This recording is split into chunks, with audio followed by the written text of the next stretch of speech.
is, guys? It's your boy BlastphamousHD, aka Tyrone Couple, 100% legitimate investigative reporter. And today we're here to check out a video called Top 3 Honeytrap Murder Cases. So let's do this.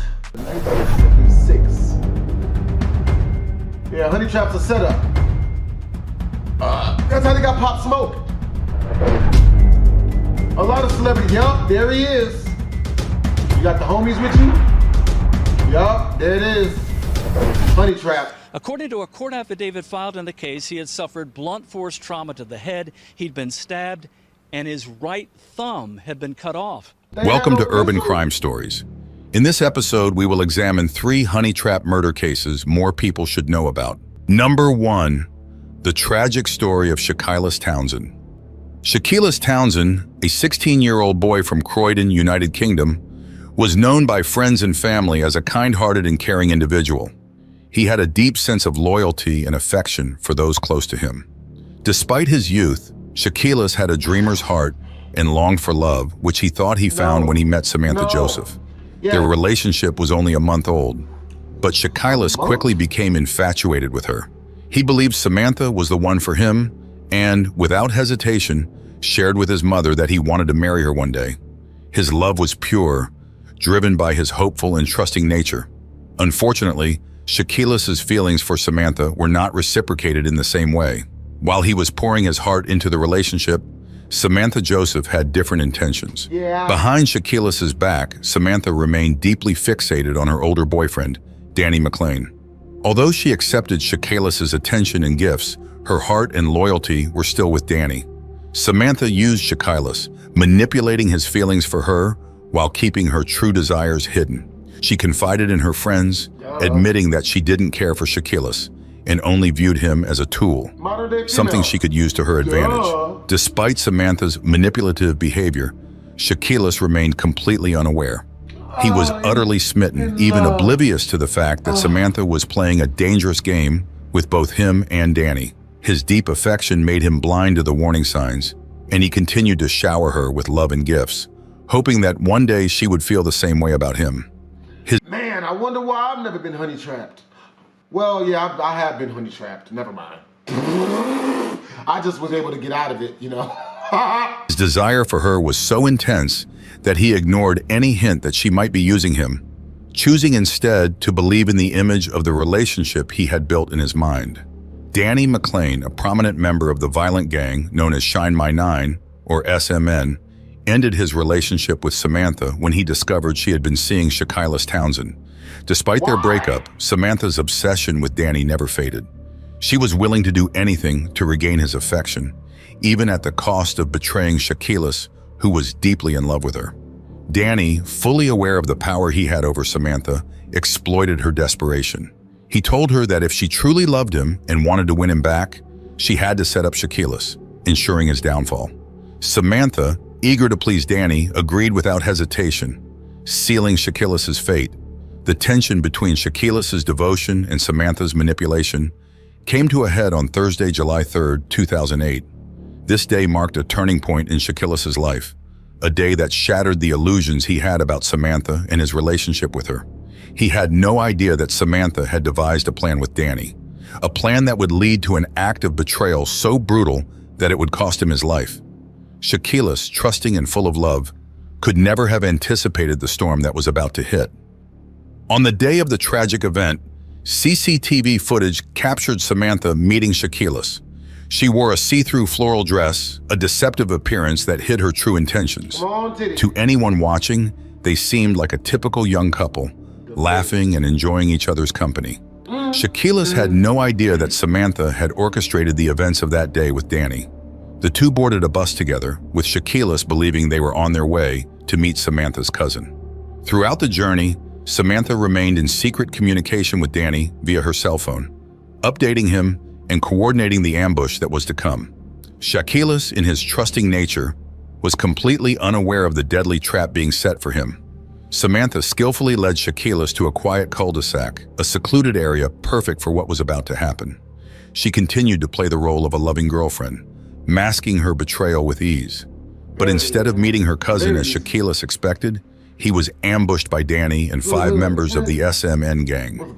The attack was swift and brutal. Very swift. Armed with baseball bats and knives, the gang showed no mercy. Shaquilas was beaten savagely with the bats, and in the chaos, Danny and his gang members stabbed him repeatedly. The betrayal was complete. Shaquilas had walked into the trap Samantha and Danny had set, unaware that the person he loved had delivered him to his attackers. Shaquilas was stabbed 6 times, leaving him mortally wounded. As he lay on the ground, bloodied and battered, the gravity of the betrayal and his impending death began to sink in. In his final moments, Shaquilas, still just a boy of 16, cried out for his mother. His last words were filled with fear and desperation. "I don't want to die."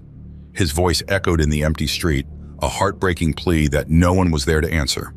The image of Shaquilas, lying helpless and alone, calling out for the person who had always protected him. After the attack, the coldness of Samantha Joseph's actions became even more apparent. As Shaquilas Townsend lay dying in the street, she showed no remorse or guilt for the betrayal she had orchestrated. Instead, CCTV footage captured her walking away from the scene alongside Danny, as if nothing had happened. She casually carried his hoodie in a cream-colored handbag, which was stained with Danny's blood, a reminder of the savage violence that had just unfolded. Danny had sustained a minor injury during the brutal attack, but Samantha remained focused on him, acting as though the life they had just taken was of no consequence. Shaquilas Townsend succumbed to his injuries on July 4th, 2008, a day after the brutal attack.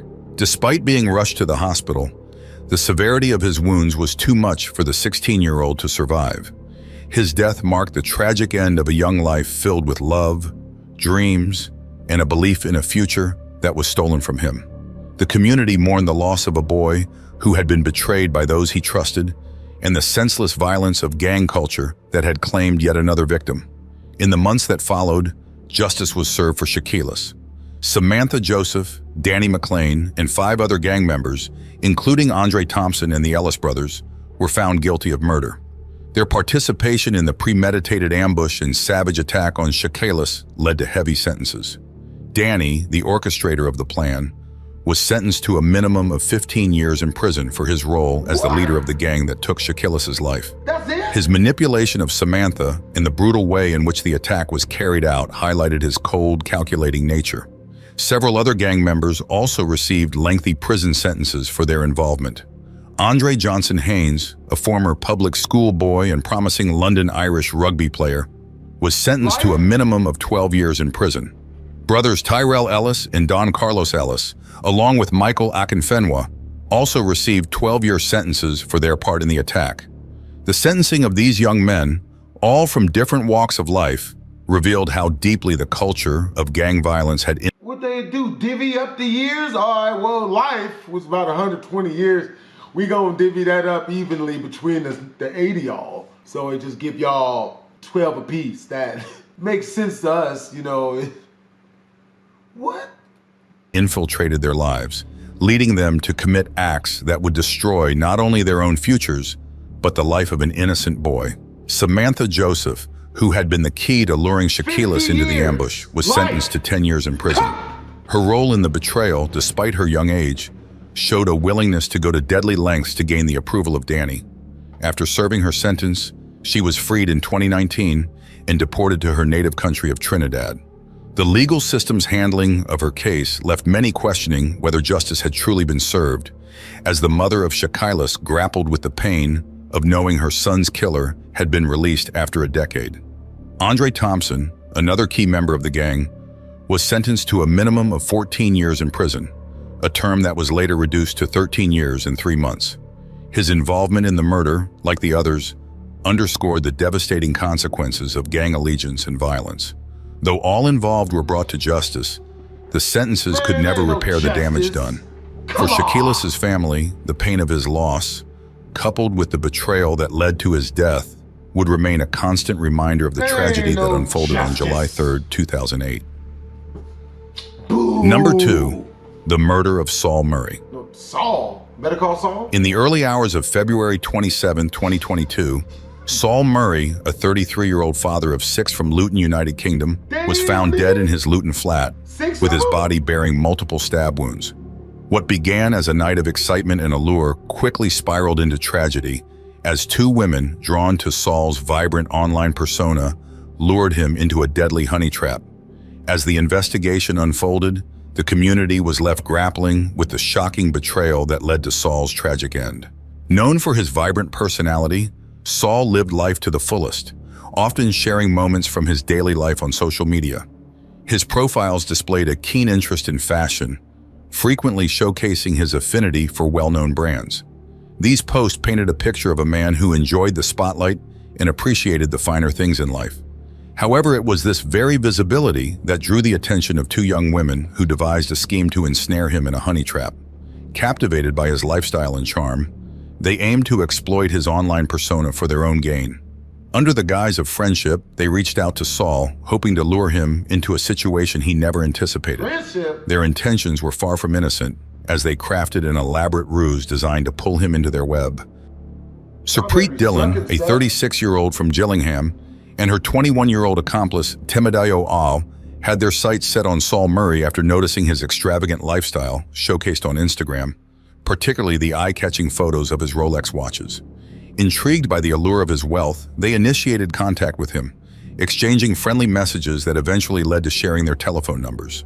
Saul, drawn in by their charm, extended an invitation for the two women to visit him at his home in Luton late on February 26, 2022, unaware that their interest in him was far from genuine. The evening of their meeting began with an air of excitement as the women traveled to Luton, both eager and scheming. As they entered Saul's home, captured on CCTV cameras, they presented themselves as friendly visitors ready for an enjoyable evening. Once inside, they shared liquor, engaging in lighthearted conversation and flirtatious exchanges that quickly escalated into intimate activities. For Saul, it seemed like a dream come true, a chance encounter with two captivating women. However, the reality was far more sinister, as Supreet and Temidayo had come up with a premeditated plan to exploit his trust. As the evening progressed, Dillon discreetly slipped GHB, a date rape drug, into Saul's drink, intending to incapacitate him for their thieving plot. Although the drug was meant to render him unconscious, the quantity used proved insufficient, leaving Saul still aware of his surroundings. This unforeseen complication prompted Temidayo to make a critical decision. Sensing that their scheme was in jeopardy, she quickly left the house to fetch two other accomplices who could help execute their plan more effectively. While Temidayo was away, Supreet remained in the house with Saul, attempting to maintain an air of normalcy despite the escalating tension. The minutes stretched into an eternity as she navigated the precarious situation, carefully balancing her act of feigned interest in Saul while mentally preparing for the arrival of her partners in crime. With each passing moment, the risk of discovery grew, creating a palpable tension that loomed over the evening. Approximately 20 minutes after Temidayo left, two men were captured on CCTV entering Saul's property, marking a significant turning point in the unfolding events. The footage showed the men entering with a sense of purpose, a stark contrast to the seemingly casual atmosphere that had filled the home moments before. Just 10 minutes later, the two women were seen leaving the premises together, a hurried exit that hinted at the gravity of the situation inside. As the camera panned, one of the men was clearly visible, brandishing a knife, a chilling indication of the violent intentions that had now entered the fray. The scene had shifted dramatically from a night of flirtation and trust to one of impending danger. The two women, having initiated this deadly chain of events, now found themselves part of a much darker narrative. The following day, Saul was discovered in his flat, lifeless. Authorities determined that he had died as a result of heavy bleeding from a stab wound that had pierced a vital artery. The gruesome reality of his demise sent shockwaves through the community, revealing the hidden dangers lurking beneath the surface of seemingly innocuous encounters. The investigation that ensued would uncover not only the circumstances of his death, but also the nefarious activities that led to it. Forensic tests conducted on Saul's body revealed that both Temidayo Abu and Supreet Dillon had engaged in sexual contact with him shortly before his death. This shocking detail added another layer of complexity to the case, indicating that the women had not only exploited Saul's trust, but had also played a direct role in the tragic events that unfolded that night. Moreover, high levels of GHB were found in his blood, confirming that the drug had been administered during the evening, further complicating the timeline of events. This combination of sexual assault and violence pointed to a calculated plan that had spiraled out of control, leaving a trail of destruction in its wake. Temidayo and Surpreet were the first suspects arrested in connection with Saul Murray's tragic death. During intense questioning, both women denied any knowledge of the two hooded men who had entered the apartment shortly after their departure. Their refusal to explain or provide details raised suspicions, leading investigators to dig deeper into the circumstances surrounding the case. To unravel the mystery further, police utilized GPS information to track down the unidentified men who had fled the scene in a vehicle.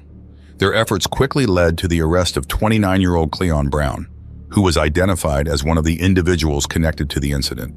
As the investigation unfolded, it became clear that the web of deception and violence extended beyond just the two women, highlighting a larger conspiracy. The breakthrough in the case came when investigators spotted the second suspect, who wore a distinctive designer coat valued at 1,300 British pounds at takeaway food shop just days prior to Saul's death. This detail proved crucial in identifying him as 31-year-old Ikim Afia, who was also apprehended shortly thereafter.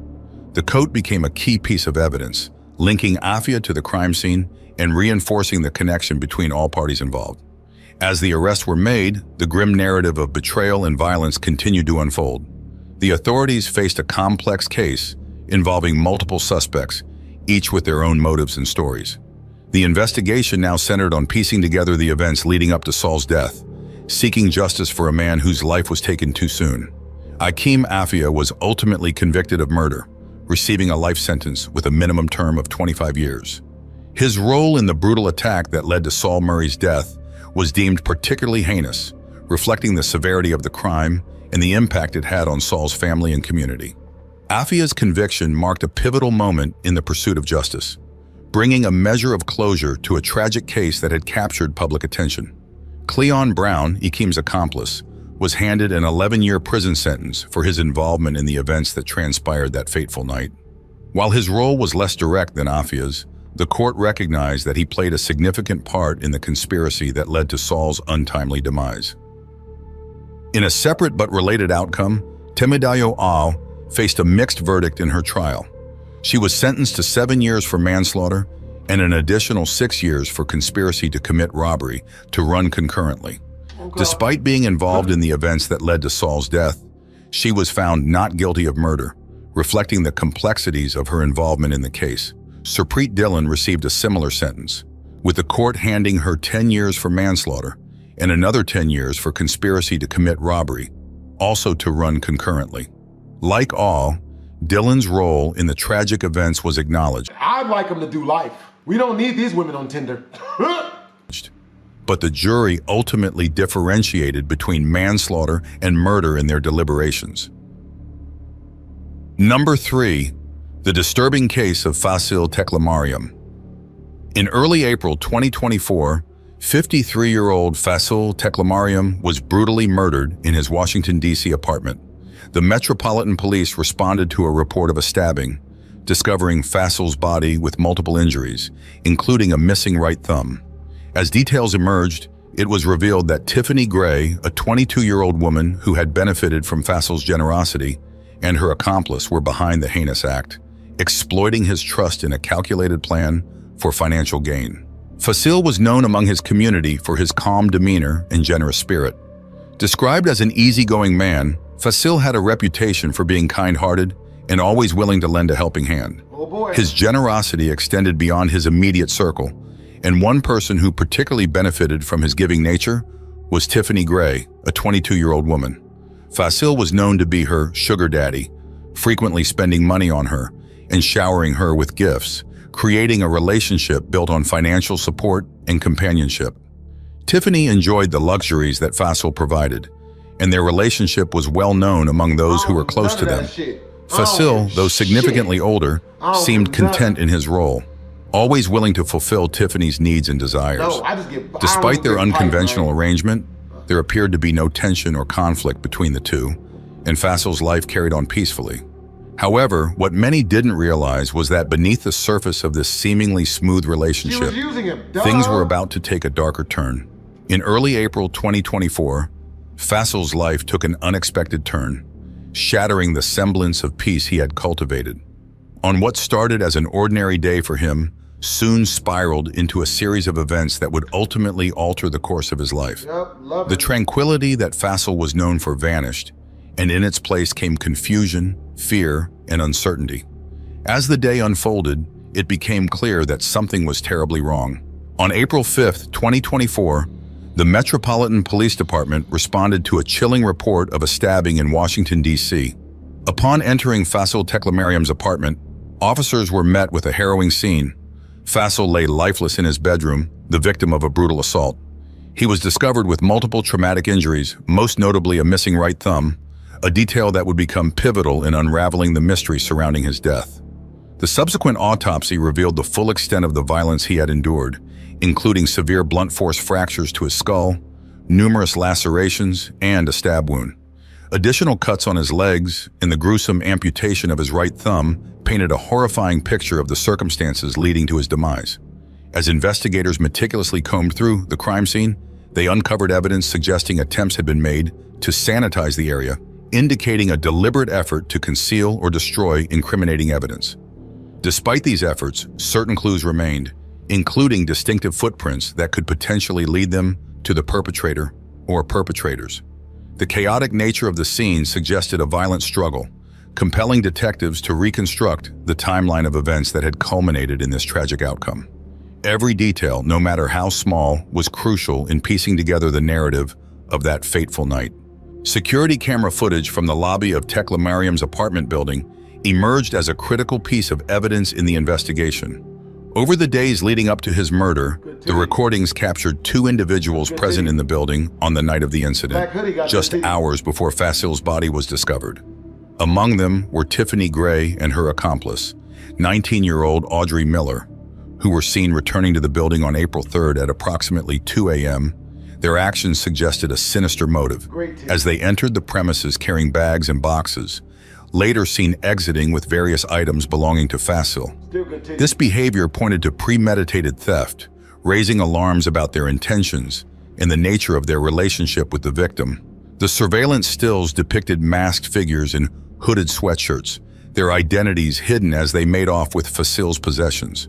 This footage prompted detectives to delve deeper into the backgrounds of Tiffany and Audrey, unraveling a troubling narrative that contradicted the image of a straightforward arrangement between Faisal and Tiffany. Investigators soon uncovered that Tiffany and Audrey had allegedly exploited the trust Faisal placed in them. Disturbingly, they used Faisal's severed thumb to gain access to his financial accounts, extracting funds for personal indulgences such as Uber rides, marijuana, and alcohol. This chilling act of betrayal underscored the lengths to which they were willing to go to benefit from Faisal's generosity. On June 21, 2024, law enforcement made a significant breakthrough in the investigation of Faisal Teklemariam's brutal murder with the arrest of Audrey Miller. Charged with first-degree murder and armed felony murder, Miller now faces serious legal repercussions and is currently in custody, awaiting a preliminary hearing. Where's the other one? This development underscored the severity of the crime and the violent nature of the events that led to Faisal's tragic demise.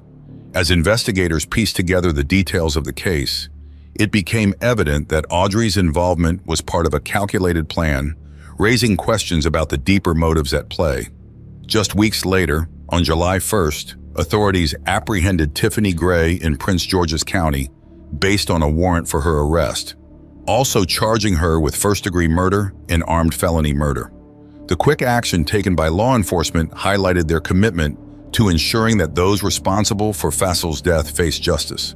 As the investigation progressed, it was revealed that the motives behind the murder were a disturbing combination of financial gain and personal vendetta. This unsettling motive suggested a level of premeditation that painted a chilling picture of the relationships between Faisal and the suspects. Tiffany's arrest in Prince George's County marked a crucial moment in the investigation. Once extradited to Washington, D.C., she will face serious charges that could result in severe penalties. The decision to pursue first-degree murder charges against both women indicated that authorities believed they had meticulously planned their actions, viewing Faisal not merely as a companion, but as a target for their ruthless schemes. What are your thoughts about these tragic stories? Please share your thoughts in the comments. Yo, hope you guys enjoyed the video. Make sure to comment, like, and or subscribe. It's your boy BlastphamousHD. Peace.